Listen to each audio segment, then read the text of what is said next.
So I've purchased a new 3D printer, the Anycubic Kobra S1 Combo. And why did I choose an Anycubic machine over Bambu Lab one? Well, that's what we discuss today. I am Paul, this is my little mod shop, and let's dive right in.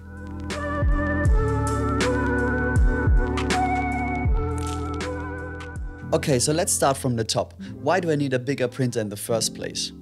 Those of you who might see my latest videos may have noticed that I've purchased a Bambu Lab A1 Mini just last year. And even though I was and still am very happy with the performance of the machine, I quickly came to the edge of capabilities with this printer, mainly in terms of print bed size.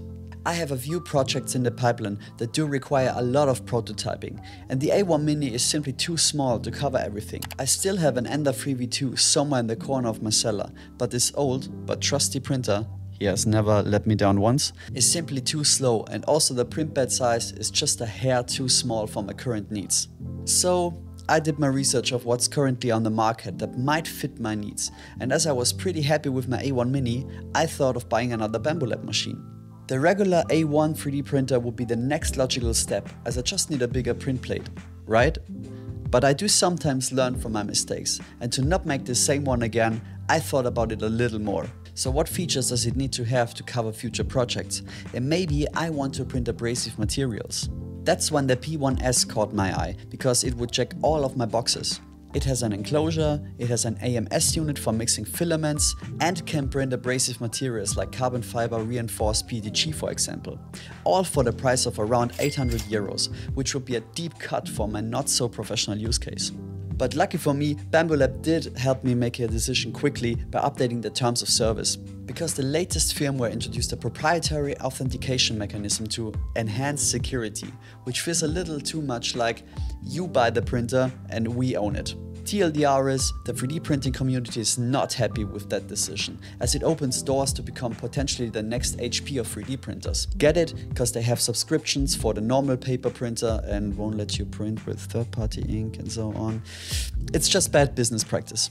Also, if you update, it disables the ability to use the Bambu Lab machines in Orca Slicer, which quickly became the gold standard of slicers because of its frequent update cycles and features, stability, and the most important, to be potentially compatible with every 3D printer on the market.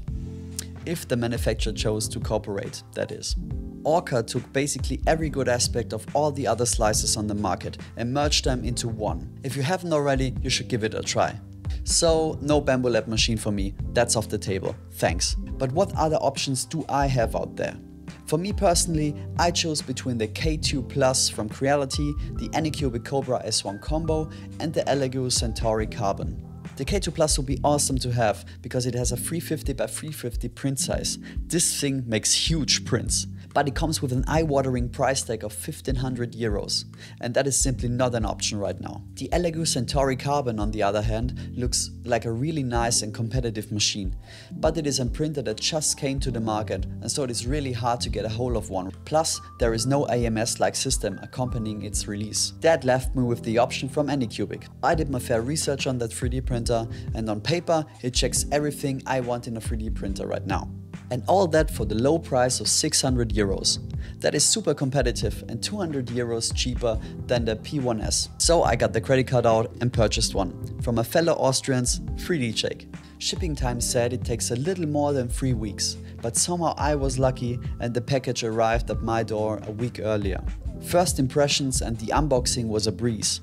Everything was well packaged and labeled, so there was nothing you could miss on your first steps setting up this printer. I have around 100 hours of print time in this machine, mainly using PLA and PETG filament. And while it works great out of the box and I haven't encountered a failed print till now, I do have some complaints. So please don't treat this as a review of the Kobra S1 Combo machine, it's more of a list of complaints, positives and observations, what I expect from a 3D printer in 2025. Okay, so first, it's really noisy. Don't believe the advertised 44 dB ultra silent printing, because that's a bunch of BS. It is more like 55 dB when printing with the heater on, just too loud to record something in the same room while printing. Then the startup times. It takes around 10 minutes till it actually starts printing the G-code file, as it has such a long and slow startup procedure. What makes me so mad about it is that it's just long enough for me to notice it at times, which makes me get up and check on the printer, only to realize it's just slow. Then there is the Ace Pro unit, which always rolls back all filaments loaded before starting purging for the first layer. This seems unnecessary and I don't know why it has to do this. Why won't it recognize the current loaded filament and double check it with the selected one from the print file sooner? Then at some point I noticed that when printing larger things that fill the print bed, the feeding tube always rubs on the left side of the printer frame.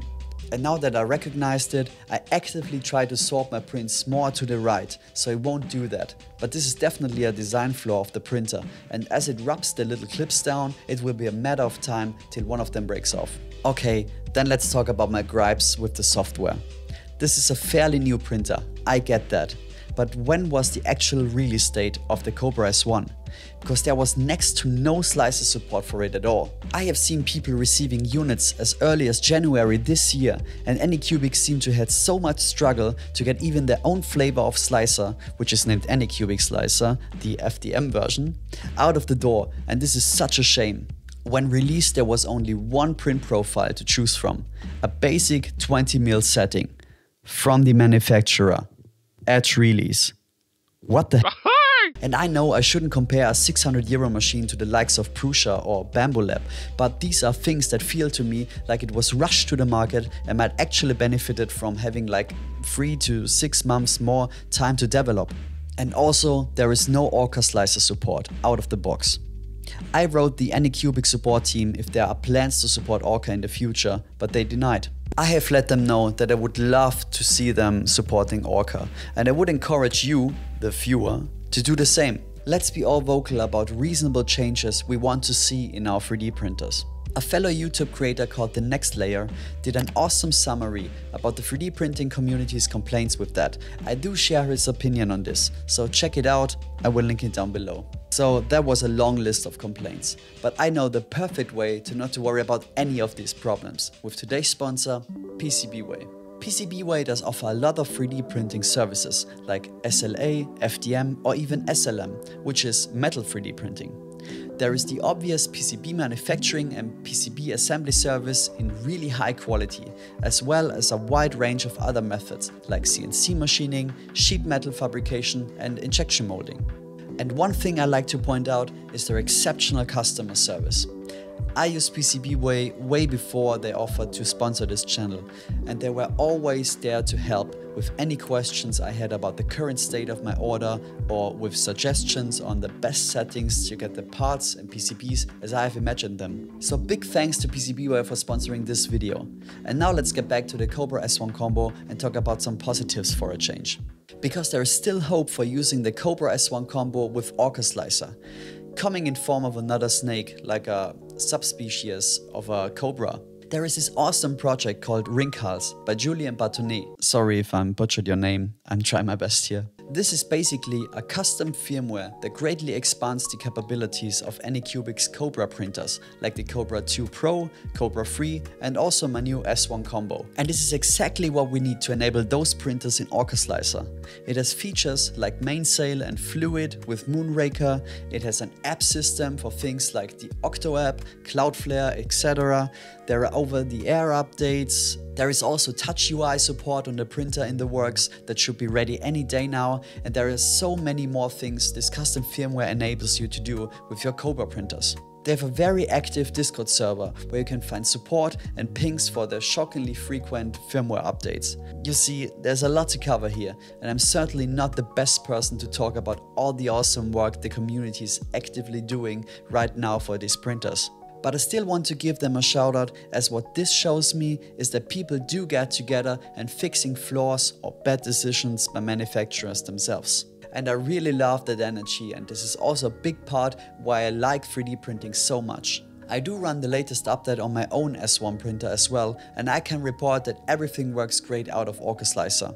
I can also send prints through the network now and don't be forced to use Anycubic's knockoff, exactly how it should be from the start. And for the more advanced users out there, Julien told me that he's currently experimenting with getting Vanilla Clipper to run on this machine. No promises, but this is certainly news for people to look forward to.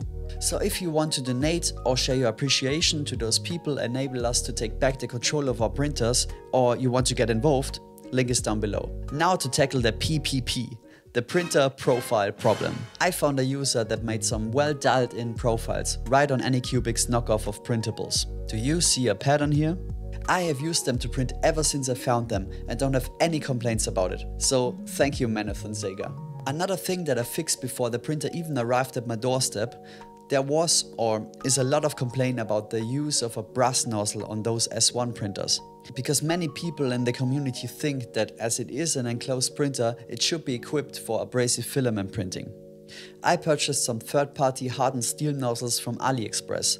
They were like 50 bucks, arrived even before my printer, and now I can print with like every filament I want. And in my opinion, it's really not that big of a deal as some folks make out of it. I know a hardened steel nozzle is like a few cents at best for a large quantity order for a new manufacturer 3D printer, but the reality is that most people just print in PLA or PETG anyway. And if that is what it needs to be done to get the retail price down for those printers, I happily purchased one of those nozzles myself. Not a big deal. There was a lot of rambling about my Kobra S1 Combo.